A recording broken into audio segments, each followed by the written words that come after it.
So the left, everybody should remember, they're capable of anything. This comes on the tail. I thought, did you learn anything about Russian collusion? Did you learn anything about Kevin Kleinsmith forging documents for FISA courts? Did you learn anything about the crooked career of James Comey?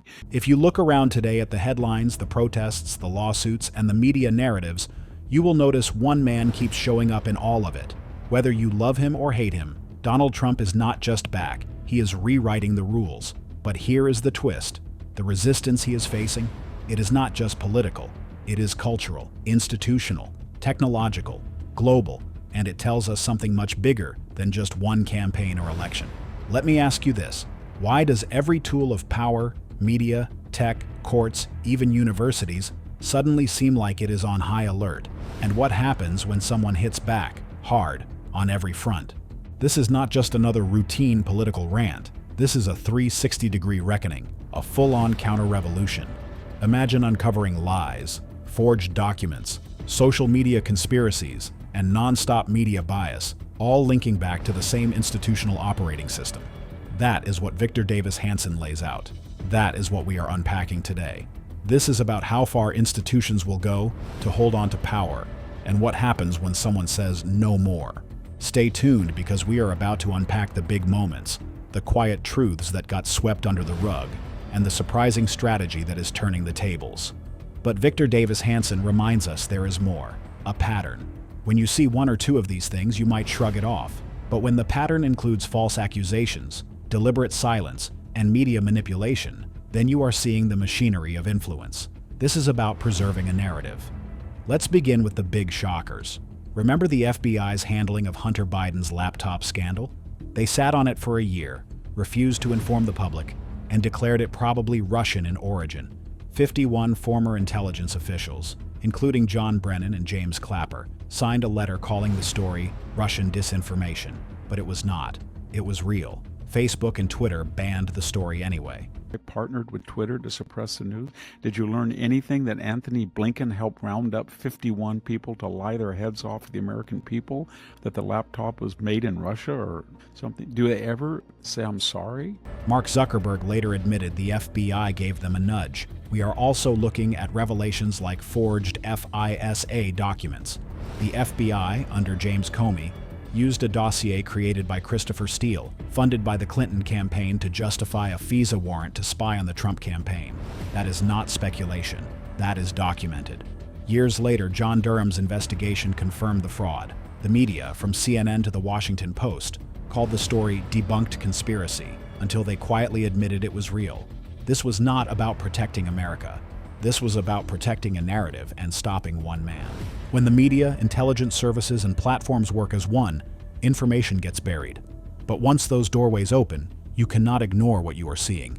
If intel agencies interfere before votes are cast, if tech platforms silence verified news, I'm going to look at the court system and lawfare. I'm going to look at the foundations that fund all these people and say they're nonpartisan. I'm going to attack some of them.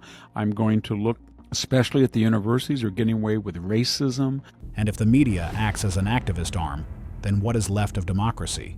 This is why many Americans no longer trust these systems. And that feeling that institutions lie to protect themselves lit a fuse that still burns today. And that brings us to the next level.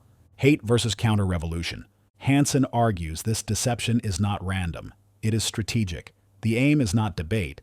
It is destroying Trump's influence. He calls it a 360-degree, 24/7 counter-revolution. Border? Check. Racism? Check. Foreign policy? Check. Education? Check. Everything he touches, they attack. The real story here is 360-degree pushback. We are not just talking about closing borders or rolling back a policy. We are talking about dismantling systems, university money streams, biased grant programs, campus censorship, unfair court tactics, media dominance, and even student loans. Every institution that helped push a certain agenda, they are fair game. What does that look like? Targeting foundations funding ideology, challenging universities tied to foreign money, and reopening court-built walls that shut out dissenting voices.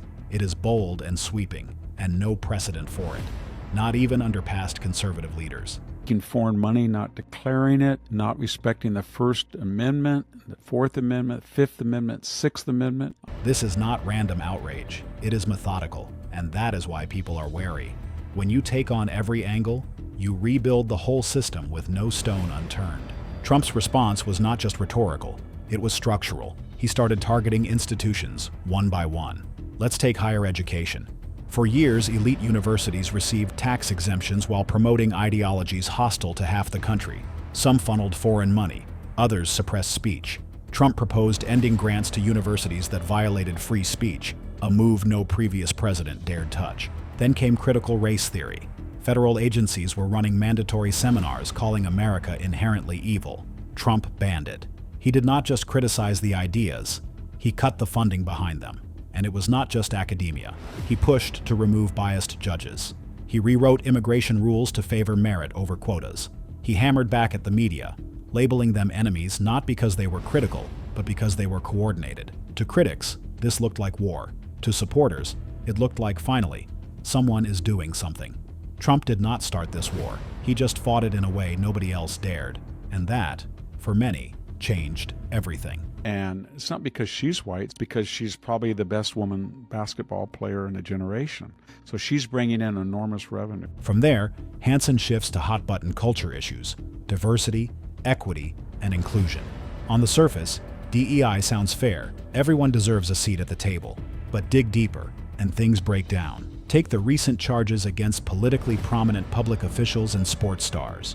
Some leadership hires and public cases reveal a shocking double standard. If you are labeled part of an oppressed group, you are untouchable even when you break the rules. That sends a clear message. Rules apply differently to you, and that is not equality, it is hierarchy. Later, he talks about a women's basketball incident.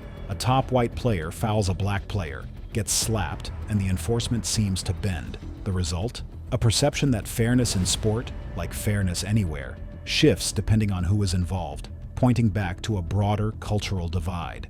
That is the irony Hanson highlights. Advocating for one identity at the expense of universal principles can backfire. This is where things really shift. Trump did not just oppose racial politics, he pivoted to class politics. He appealed to working-class communities, showing empathy for people who feel ignored by elite voices. As Hanson notes, this cuts across race lines. All DEI, so what are you going to do when you have a black woman who used a racial slur? White gal.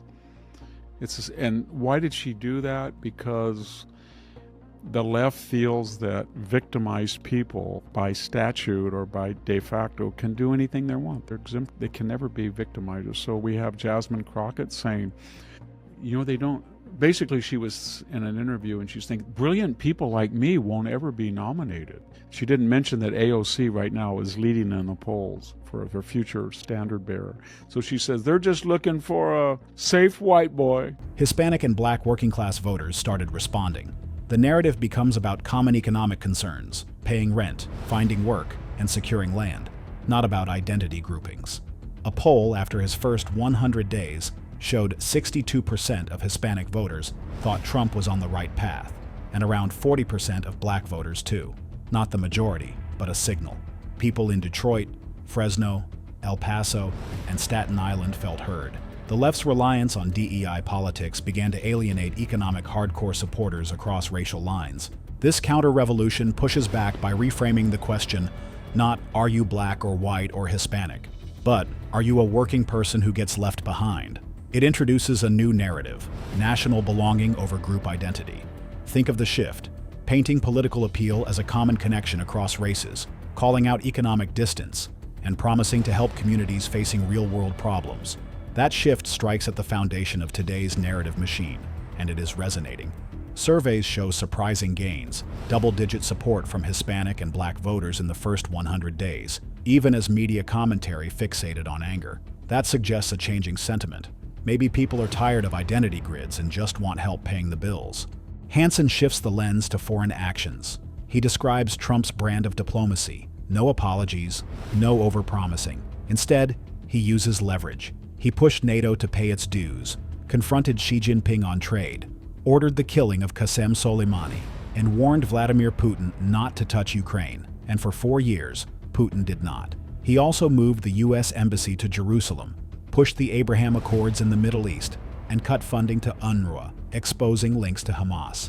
Compare that to today. South Africa brings charges of genocide against Israel, while Iran backs terror networks freely. He argues Trump uses selective strength to preserve peace, like launching strikes when needed, destabilizing terrorist networks when they threaten us, and avoiding open-ended nation building. He also takes aim at how foreign influence is imported. Universities full of hidden Chinese donors, students funded by foreign governments, and European partners freeloading on defense demands. It is an equation. But they know what they're doing. They invited the Chinese. They got the money from the Chinese. They were distancing themselves from us who built the canal and gave it to them and helped engineer the independence of their country in a kind of a Yankee 19th century move. Money plus influence minus accountability equals confusion, and Hanson says Trump is challenging that dynamic. None of this stays inside America. Hanson explores the role of diplomacy and global power in this mix. It is also about asserting American advantage abroad, from serious negotiations in Ukraine, Iran nuclear talks, and Gaza mediation to recharting trade deals and rebalancing alliances.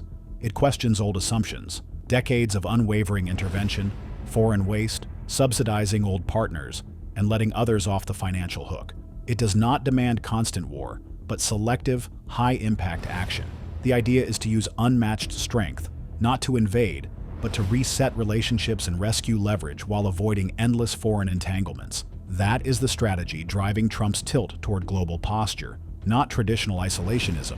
Is squared that circle. So I would suggest, as a nobody from Selma, former raisin farmer, that he just might, want to entrust all of the envoys under his direction because he agrees with Trump, and Trump trusts him. Trump should just say, you know, Marco, we got all of these crises and wars, and we want to solve them all. But redefined power politics, focused, intermittent, and disciplined. Trump did not just battle institutions, he tried to build alternatives. Hanson portrays him not just as a disruptor in tech, but as someone disrupting the cultural and political status quo, rewriting platform rules and reviving internet services, building rockets, satellites, and cars. He is not just fighting a campaign, he is building parallel power. SpaceX and Tesla now exist independent of the political agenda, yet they rattle it. He brought Starlink to Ukraine, rolled out Tesla cars, and broke into social media. He is not a regular politician. He is an inventor, a builder, and a doer. That is why he laments how much anger is directed at him and at these projects. He tells us, "I did not do this to start fights. Look at what I built."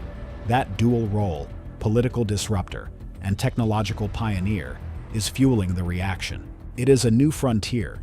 If tech elites silence you, build your own platform. If courts block you, win elections and rewrite the rules. If the media mocks you, go straight to the people.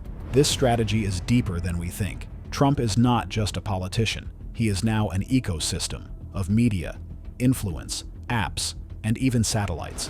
That terrifies the establishment, because if people no longer need traditional institutions to speak, organize, vote, or buy, then the old power structure dies. That is why, according to Hanson, even someone once praised has become a lightning rod. And yet the point he repeatedly makes is, technology and transparency are key tools in changing the balance, not just votes or bills. Why the left owns the narrative.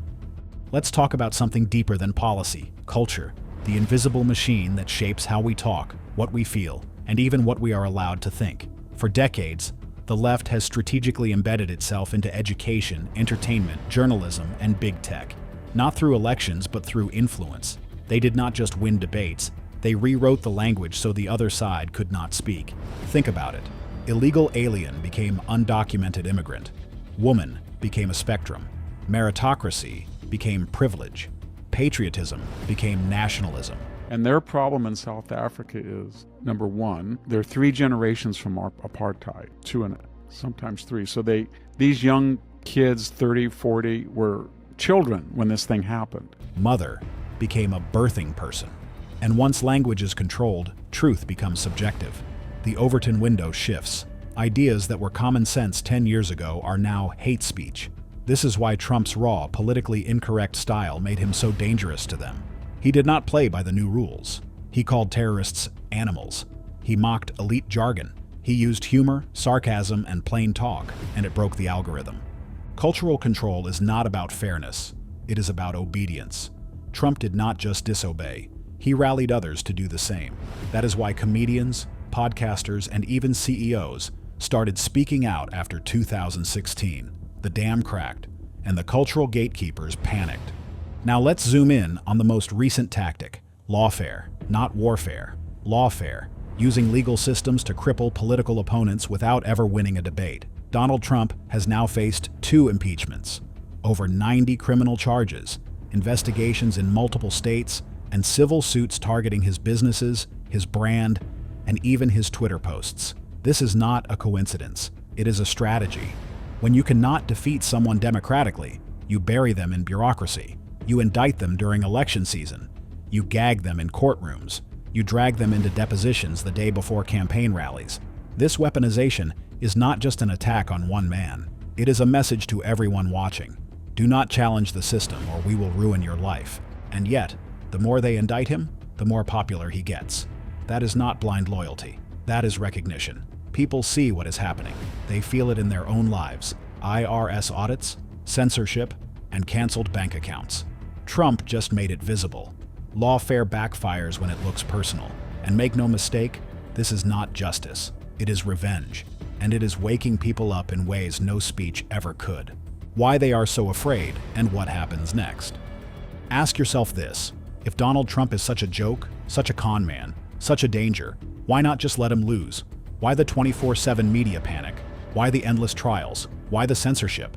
Because they are terrified he will win. And not just politically, culturally, spiritually, systemically. They fear a world where CNN does not define the truth, Harvard does not define intelligence, the FBI does not define justice, and Silicon Valley does not define speech. They fear what happens if Americans remember who actually holds the power, not the elites, not the experts, the people. Trump is a symbol now of defiance, of self-determination, of remembering that freedom is not given, it is taken back. What happens next? That is up to you. Because the fight is not in DC anymore. It is in your school, your phone, your job, your mind. You can stay quiet, or you can rise, just like he did. If you made it this far, you are not here by accident. You are a part of something bigger, not a party, not a trend, a movement, one that believes in facts, freedom, and the right to speak without fear. You know this system is rigged. You have seen the lies. You have felt the pressure to stay silent, to apologize for existing. This is not about red versus blue. It is about power versus people, control versus truth, fear versus freedom. Donald Trump is messy, flawed, unfiltered, but he is doing something few have ever done, exposing where the system protects itself and daring to fight it. Tell us in the comments, what part of this battle do you feel in your own life? Is it in school, online, at work, in your wallet? And if you are tired of being told how to think, speak, and live, then stay tuned. Hit the like button. Subscribe if you haven't already.